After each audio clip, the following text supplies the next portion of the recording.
Hello and welcome students. Now let's start amplifier. Amplifier होता क्या है? Device which amplifies the input without change in frequency. वैसा device जो change करता है एम्पलीफाई करके इनपुट जो होता है, इनपुट हमारा इनपुट जो आ रहा है, इन वीक सिग्नल आ रहा है, उसको क्या करता है? एम्पलीफाइज करके हाई सिग्नल में कन्वर्ट करता है without change in frequency. Frequency में कोई चेंजिंग नहीं आता है। और एम्पलीफिकेशन क्या आता है? Getting some wave form without distortion only with change in amplitude. मतलब एम्पलीट्यूड में चेंज आ रहा है। देखिए ये एम्पलीफायर है, ये एक ऐसा एक डिवाइस है हमारे पास जिसमें हम लोग क्या कर रहे हैं, एक वीक सिग्नल दे रहे हैं। वो वैसा ही उसकी फेज में कोई चेंजिंग नहीं आता, फ्रीक्वेंसी में कोई चेंजिंग नहीं आता, बस उसकी चेंजिंग आता है तो किस में आता है? एम्पलीट्यूड में। मान लीजिए ये दो है एम्पलीफायर से पास होके, अगर एम्पलीफायर से पास किए तो यहाँ से इसकी एम्पलीट्यूड बढ़ के आ जाती है 4। कुछ ऐसा फॉर एग्जांपल ले रहे हैं, ऐसा 4 आ जा रहा है। ऐसा ज़रूरी नहीं कि मतलब 2 4 ही, कुछ भी हो सकता है एम्पलीफायर होके। ठीक है। बहुत सारा टाइप होता है एम्पलीफायर का। तो और इसके डिमेरिट भी बहुत सारे होते हैं, तो ये सब हम लोग पढ़ेंगे। तो डिमेरिट क्या क्या है? लो इनपुट इम्पिडेंस होता है, लिमिटेड बैंडविड्थ होती है, मॉडरेट गेन होता है, लार्ज आउटपुट इम्पिडेंस होता है। ठीक है। और इसके टाइप्स अगर देखा जाए, टाइप्स होता है क्या? लो फ्रीक्वेंसी एम्पलीफायर होता है, एफईटी एम्पलीफायर होता है, बीजेटी हाई फ्रीक्वेंसी एम्पलीफायर होता है, मल्टी स्टेज एम्पलीफायर होता है, large signal amplifier, vacuum tube amplifier, feedback amplifier, tuned amplifier. That's all. ये हमारा टाइप्स हो गया, ये कुछ एग्जाम्पल हो गए हमारे एम्पलीफायर के। तो इस तरह हम लोग कह सकते हैं एम्पलीफायर क्या होता है? Amplifier is a device which produce a large electrical output of similar characteristic than that of input parameter। जैसे ये जो सिग्नल होता है, ये कुछ मतलब वोल्टेज सिग्नल हो सकता है, इलेक्ट्रिकल सिग्नल हो सकता है, पावर सिग्नल हो सकता है, कुछ भी हो सकता है। उसके क्या करता है? उसके एम्पलीट्यूड में चेंजिंग करके एम्पलीफायर क्या करता है? उसके एम्पलीट्यूड को चेंजिंग करता है, उसके लो से हाई करता है, ना कि उसकी फ्रीक्वेंसी को इसमें चेंज करता है। ठीक है। और इसके हम क्लासिफिकेशन के बारे में पढ़ें तो क्लासिफिकेशन क्या क्या आता है? क्लासिफिकेशन अगर देखा जाए तो क्लासिफिकेशन बहुत सारे टाइप से क्लासिफाइड किया जाता है इसको। As based and on input पर अगर देखा जाए तो स्मॉल सिग्नल एम्पलीफायर होता है, लार्ज सिग्नल एम्पलीफायर होता है, और उसको एज बेस्ड ऑन आउटपुट पर देखा जाए तो वोल्टेज एम्पलीफायर होता है और पावर एम्पलीफायर होता है। ठीक है। अगर इस तरह से अगर हम लोग देखें तो as based on transistor configuration अगर देखा जाए तो ट्रांजिस्टर कॉन्फ़िगरेशन में कॉमन इमिटेड एम्पलीफायर होता है, कॉमन बेस्ड सीबी एम्पलीफायर होता है, कॉमन कलेक्टर एम्पलीफायर होता है। ठीक है। और फोर्थ में अगर इसे डिवाइड किया जाए बेस्ड ऑन बाइसिंग कंडीशन पर, तो class A, class B, class A B and class C, ये सब 4 होते हैं आपके। ठीक है। बाइसिंग के ऊपर अगर इसको डिवाइड करते हैं तो अगर based on nature of load resistance, nature of load resistance जो होता है उसके ऊपर अगर डिवाइड करते हैं हम लोग एम्पलीफायर को, तो कौन कौन सा आता है? 2 टाइप का होता है, अनट्यून्ड एम्पलीफायर और ट्यून्ड एम्पलीफायर। अनट्यून्ड एम्पलीफायर को कहते हैं वाइड बैंड एम्पलीफायर और ट्यून्ड एम्पलीफायर को कहते हैं नैरो बैंड एम्पलीफायर। ठीक है। और बेस्ड ऑन फ्रीक्वेंसी रिस्पांस पर देखा जाए तो फ्रीक्वेंसी रिस्पांस पर हम लोग को कहते हैं, तो देखिए इसमें कौन कौन सा है?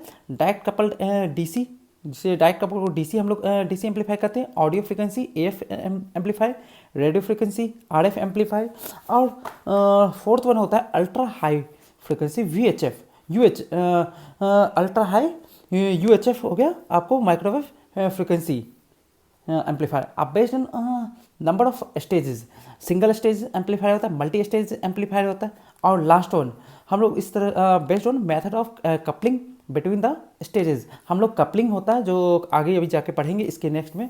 ये कपलिंग के ऊपर हम लोग डिवाइड करते हैं कौन कौन सा? Direct coupled amplifier, RC coupled amplifier, transport coupled amplifier. ठीक है। तो आरसी कपल्ड एम्पलीफायर हमारे कोर्स में आता है, हमारे यूनिवर्सिटी एग्जाम में पूछा जाता है, बहुत इंपॉर्टेंट होता है। तो ठीक है, इसके आगे हम लोग नेक्स्ट देखते हैं आरसी कपल्ड एम्पलीफायर कि क्या होता है। आरसी कपल्ड एम्पलीफायर को अगर देखा जाए तो उसका कुछ डायग्राम कुछ इस तरह है आरसी कपल्ड एम्पलीफायर का। ठीक है। इसमें क्या होते हैं? इसमें हम लोग क्या करते हैं? 9 रजिस्टर को यूज़ करते हैं, 5 कैपेसिटर और 2 डायोड को यूज़ करते हैं। एक ये हुआ एक डायोड, एक दूसरा डायोड ये हुआ। ठीक है। 2 ट्रांजिस्टर को हम लोग यहाँ पर यूज़ कर रहे हैं। ओके। तो ये जो है ये क्या है? कॉमन एमिटर एम्पलीफायर है। ठीक है। ये 2 कॉमन एमिटर एम्पलीफायर से मिलकर बनता है। और ये जो एनपीएन ट्रांजिस्टर है, ये एनपीएन ट्रांजिस्टर मुझे कैसे पता चला? क्योंकि देखिए यहाँ देखिए कि एनपीएन ट्रांजिस्टर के कैसे मालूम पता चला।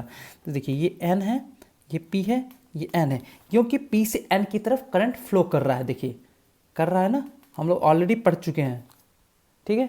P से N की तरफ करंट फ्लो कर रहा है, तो इससे हम लोग पता चलता है ये NPN ट्रांजिस्टर है। ओके, तो इसमें क्या हुआ, देखिए दो ट्रांजिस्टर से मिल के बना है, एक जिसे हम लोग एक Q1 और दूसरे को Q2 नाम दें हैं, और ये कॉमन एमिटर एम्पलीफाइड है, ठीक है। दोनों स्टेज को अगर देखें तो ये क्या है, R1 और R2 जो है इसमें कनेक्टेड है। यहाँ भी देखिए R1 और R2 कनेक्टेड है। ये जो R1 R2 है क्या होते हैं, इसके पोटेंशियल डिवाइडर अरेंजमेंट है, पोटेंशियल डिवाइडर अरेंजमेंट है, जो कि ट्रांजिस्टर के बाइसिंग करने में काम आते हैं, जो कि ट्रांजिस्टर को एक्टिव रीजन में मतलब क्या कहते हैं, एक्टिव रीजन में लेके आते हैं। ये जो R1 R2 है ये क्या करते हैं, ट्रांजिस्टर को एक्टिव रीजन में लेके आते हैं। फिर यहाँ देखिए क्या है, RE मतलब इसको कहते हैं एमिटर रेजिस्टेंस। ये एमिटर रेजिस्टेंस क्या है, ये क्या करता है, ऑपरेटिंग पॉइंट को स्टेबल करने में काम आता है, ठीक है। देखिए चलिए ठीक है, इसको यहाँ देख लेते हैं, फिर इसका आगे देखते हैं। ये क्या है, RE क्या है, एमिटर रेजिस्टेंस है, ये ऑपरेटिंग पॉइंट को स्टेबल करने में काम आता है। और ट्रांजिस्टर का, हर ट्रांजिस्टर का, जो भी ट्रांजिस्टर हो उसका एक अपना खुद का ऑपरेटिंग पॉइंट होता है। तो उस ट्रांजिस्टर को प्रॉपरली वर्क करने के लिए हमें क्या करता है, उसका ऑपरेटिंग पॉइंट को शिफ्ट नहीं होना चाहिए, एक फिक्स ऑपरेटिंग पॉइंट होना चाहिए, ठीक है। तो उसको स्टेबल करने के लिए हम लोग क्या करते हैं, RE को की हेल्प से हम लोग स्टेबल करते हैं। ये जो एमिटर रेजिस्टेंस है इसकी हेल्प से हम लोग इसको स्टेबल करते हैं ऑपरेटिंग पॉइंट को। सी क्या है, सी है बाईपास कैपेसिटर, इसको कहते हैं बाईपास कैपेसिटर। बाईपास कैपेसिटर जिसे हम लोग क्या करते हैं, एसी सिग्नल जो यहाँ से आ रहा है इसे हम लोग ग्राउंड करते हैं, ठीक है।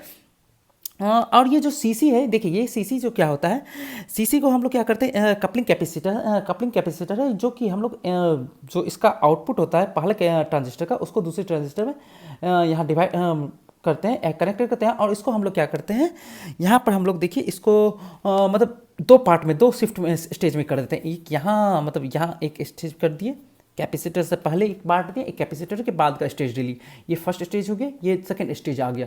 यहाँ हम लोग इनपुट दिए, यहाँ इनपुट देके यहाँ से आउटपुट हम लोग ले रहे हैं, ठीक है।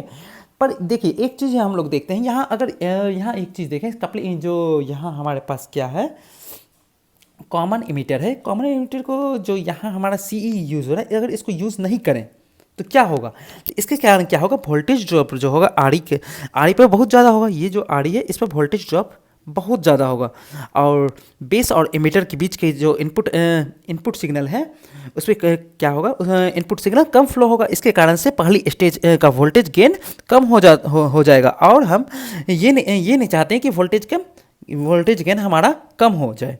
तो हम लोग क्या करेंगे, वोल्टेज गेन को बढ़ाना चाहते हैं, इसके लिए हम लोग क्या करते हैं, CE को बाईपास करते हैं, मतलब जो AC सिग्नल को हम लोग यहाँ ग्राउंड करते हैं, ठीक है।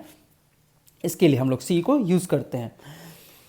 अगर देखिए एक चीज़ हम लोग जानते हैं कि, देखिए एक चीज़ में सबसे पहले हम लोग जान लें कि जो कैपेसिटर है, कैपेसिटर रिएक्टेंस जो होता है हमारा XC होता है, XC इक्वल टू होता है 1/2 पाई म्यू C, ठीक है, म्यू C। अगर यहाँ म्यू की जो वैल्यू होती है, कि अगर इसको अगर ज़ीरो कर दिया जाए, इसकी वैल्यू को बहुत कम कर दिया जाए, इसको वैल्यू को अगर ज़ीरो कर दिया जाए तो क्या होगा, तो XC इक्वल टू क्या हो जाएगा, 1/0, ठीक है। 1/0 क्या हो जाएगा, XC इक्वल टू होता है हमारा 0 आ जाएगा, मतलब जो कैपेसिटर रिएक्टेंस है हमारा क्या हो जाएगा, सॉरी 1/0 क्या होता है, इन्फिनिटी होता है, ये क्या हो जाएगा, इन्फिनिटी आ जाएगा। मतलब so we can say that capacitor is offering infinite reactance in DC signal and easily work in AC signal. मतलब क्या होता है, जो AC को इजली पास होने देता है, ठीक है। तो इस तरह से हम लोग यहाँ देख रहे हैं, यहाँ एक चीज़ देखते हैं, यहाँ क्या है, ये हमारे पास ये वोल्टेज सप्लाई है, यह करता है वोल्टेज सप्लाई करता है, जो हम लोग वीक सिग्नल यहाँ दे रहे हैं। देखिए ये एक वीक सिग्नल है, ये क्या है, C1 ये जो C1 है, ये क्या होता है, इसका वर्क क्या है, जो भी इनपुट सिग्नल आ रहा है उसे क्या करेगा, उसके अंदर मतलब AC सिग्नल होगा, वो AC सिग्नल, तो उसके अंदर कुछ DC सिग्नल भी होगा, तो उस DC सिग्नल प्रेजेंट होगा, तो उसको क्या कर देता है, उसको ब्लॉक करता है। क्या करता है, ये C1 क्या करता है, जो AC सिग्नल हम लोग इनपुट में देते हैं तो उसके साथ कुछ DC सिग्नल भी आता है, तो वो उसको क्या करता है, ब्लॉक करता है, ये C1, ओके। देखिए यहाँ क्या करता है, यहाँ जैसे पहला ट्रांजिस्टर है, पहला ट्रांजिस्टर का आउटपुट है क्या, देखिए यहाँ हम लोग इनपुट दे रहे हैं, एसी सिग्नल यहाँ आउटपुट ये दे रहे हैं, तो ये क्या करता है, ये गया और इसके साथ जो इसका आउटपुट होता है वो क्या करता है 180 डिग्री फेस शिफ्ट होके फेस शिफ्ट करके आउटपुट देता है। ठीक है, क्योंकि क्यों देगा, क्योंकि ये कॉमन इमिटेड ट्रांजिस्टर है और हमें पता है कॉमन इमिटेड ट्रांजिस्टर क्या करता है 180 डिग्री का फेस शिफ्ट आउटपुट हमें देता है। तो अब ये क्या करेगा, ये कपलिंग कैपेसिटर के थ्रू, देखिए ये कपलिंग कैपेसिटर के थ्रू क्या करता है कि सेकेंड स्टेज में जाएगा।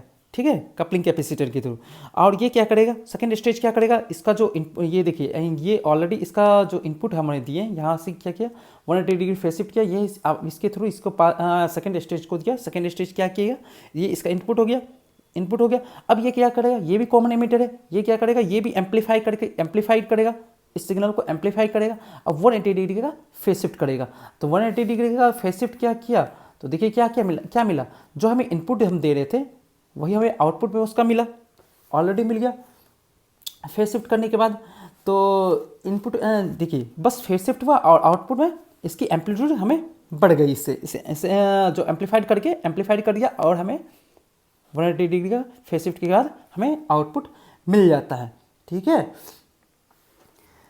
चलिए अब इसके हम लोग थ्योरी में अगर देखें, थ्योरी में हम लोग क्या देख रहे हैं, थ्योरी में अगर देखते हैं तो थ्योरी में क्या है, circuit consist of 2 single stages emitter transistor amplifier. ठीक है, 2 स्टेज का है, एक ये स्टेज हो गया और सेकंड स्टेज ये हो गया।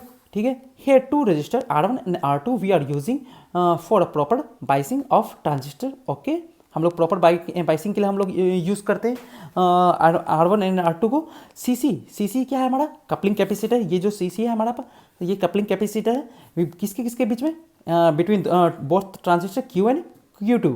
ठीक है, and capacitor C1 is use to couple the input signal to the base of Q1। देखिए बेस ऑफ Q1 पर है, यहाँ पर देखिए है, और capacitor C2 is used couple the output signal from the capacitor Q2 to the load. देखिए यहाँ C2 को हम लोग आउटपुट पर लगाते हैं, जो क्या करता है कपल्ड है हमारे पास आउटपुट Q2 के साथ।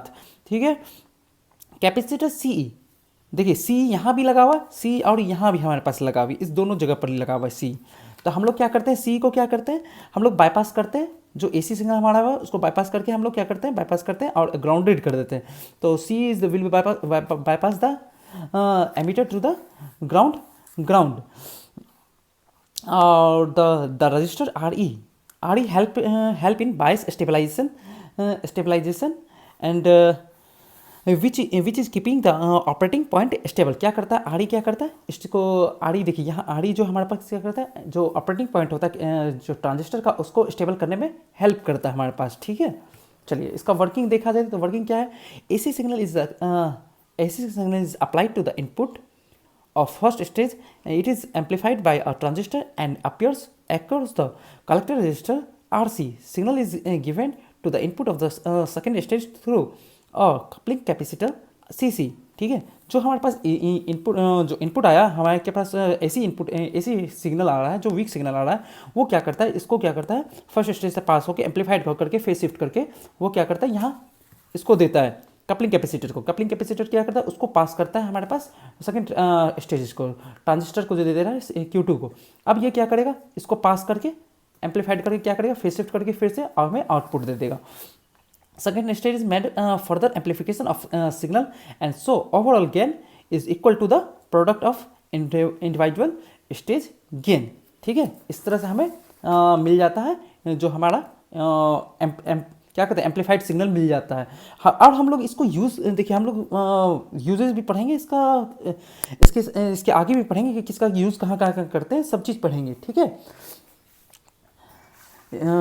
इसके आगे देखते हैं। चलिए आप स्टार्ट करते हैं frequency response of RC coupled amplifier. जो ये रिलेशनशिप होता है, इसमें रिलेशनशिप बिटवीन होता है वोल्टेज गेन विथ फ्रीक्वेंसी। ठीक है, तो इसमें हम लोग करते हैं तीन पार्ट में बांटते हैं, एक लो फ्रीक्वेंसी, हाई फ्रीक्वेंसी और मिड फ्रीक्वेंसी। लो और हाई फ्रीक्वेंसी पर जो होता है वोल्टेज गेन ड्रॉप जो होता है बहुत लो होता है, वोल्टेज गेन ड्रॉप होता है। ठीक है, और जो मिड फ्रीक्वेंसी पर होता है वोल्टेज हमारा होता है, वोल्टेज गेन क्या होता है, कांस्टेंट होता है। ठीक है, तो हम लोग क्या कर रहे हैं, इसे कहते हैं दो पार्ट, एक 50 हर्ट्ज से नीचे और 20 किलो हर्ट्ज से ऊपर को रखते हैं। 20 किलो हर्ट्ज से ऊपर वाले को हाई फ्रिक्वेंसी और 50 हर्ट्ज 0 से 50 वाले को हम लोग लो फ्रिक्वेंसी करते हैं। और इन दोनों के बीच के मतलब 50 हर्ट्ज टू 20 किलो हर्ट्ज के बीच को हम लोग मीडियम फ्रिक्वेंसी में रखते हैं। ठीक है, अगर देखते हैं अब इसकी थोड़ी क्या कहती है, तो at low frequency below at low frequency को देख रहे हैं, बिलो 50 हर्ट्ज इससे बीच के। ठीक है, generally capacitive reactance X is inversely proportional to frequency.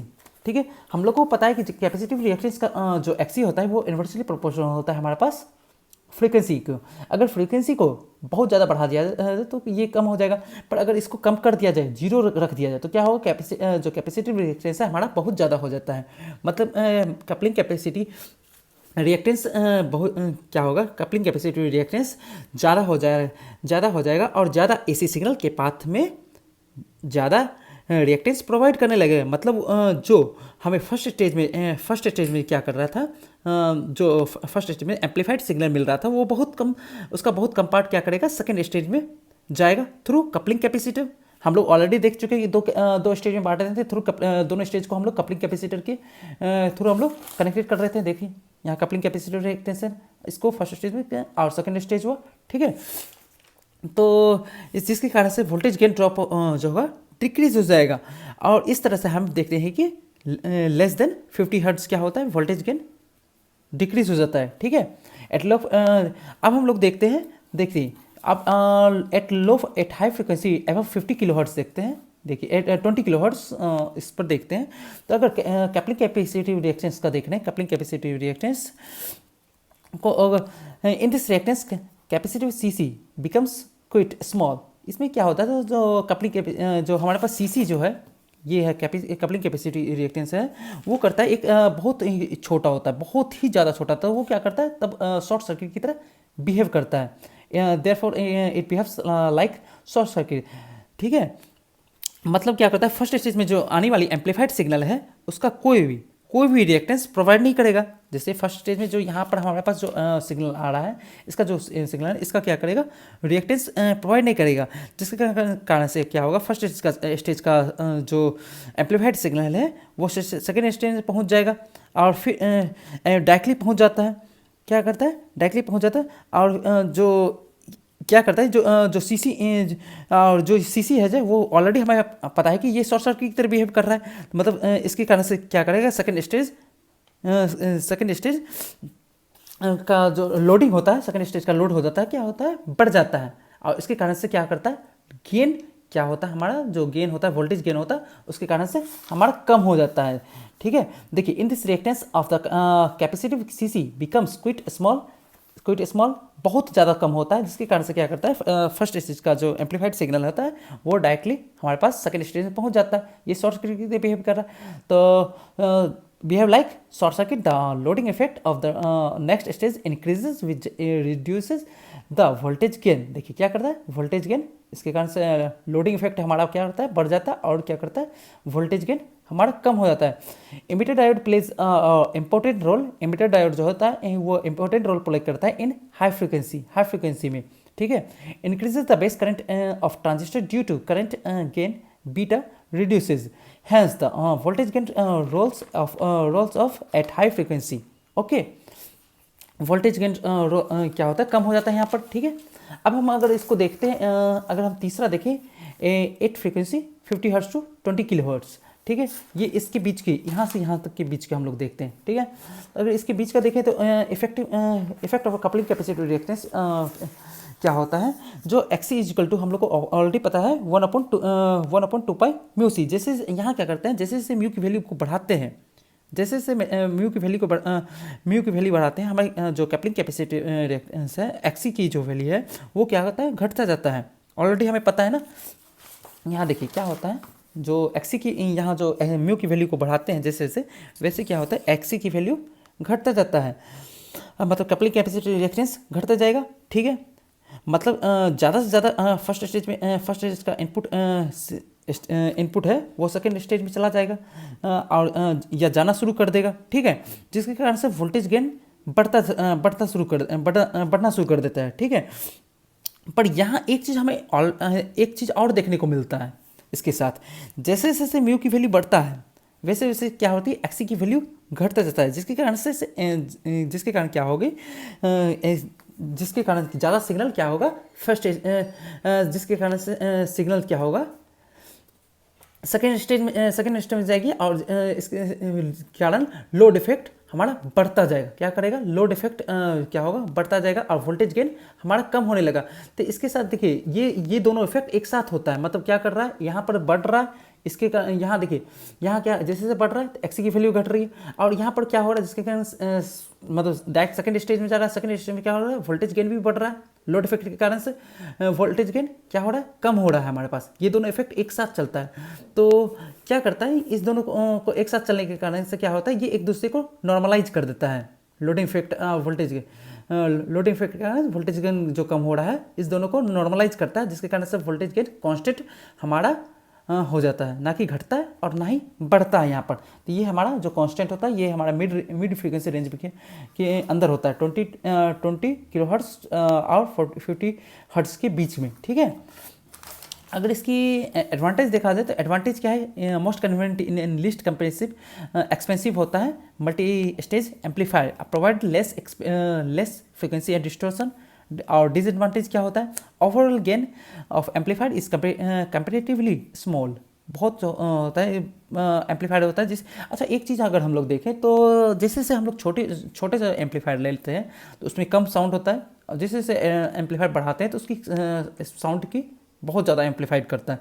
ये हमें इसमें देखने को मिलता है, जितना ज़्यादा करंट फ्लो करेंगे उतना ज़्यादा हमें क्या करें, इसमें एम्पलीफाइड मिलेगा। जितना बड़ा स्पीकर होगा, मतलब स्पीकर ही तो होता है ना एम्पलीफाइड का, एम्पलीफायर वही तो होता है स्पीकर, जितना बड़ा स्पीकर हम लोग देखते हैं तो वो उतना साउंड ज़्यादा देता है। तो प्रोवाइड पुअर रेजिस्टेंस, इसकी एक डिसएडवांटेज है, पुअर रेजिस्टेंस हुआ, tendency to become noisy mostly in noised climate में जो होती है इसकी टेंडेंसी नॉइजी हो जाती है, ठीक है। तो ये इसका डिसएडवांटेज हो गया। ओके, चलिए इस क्लास को यहाँ पे एंड करते हैं, मिलते हैं next class. Okay bye, thank you.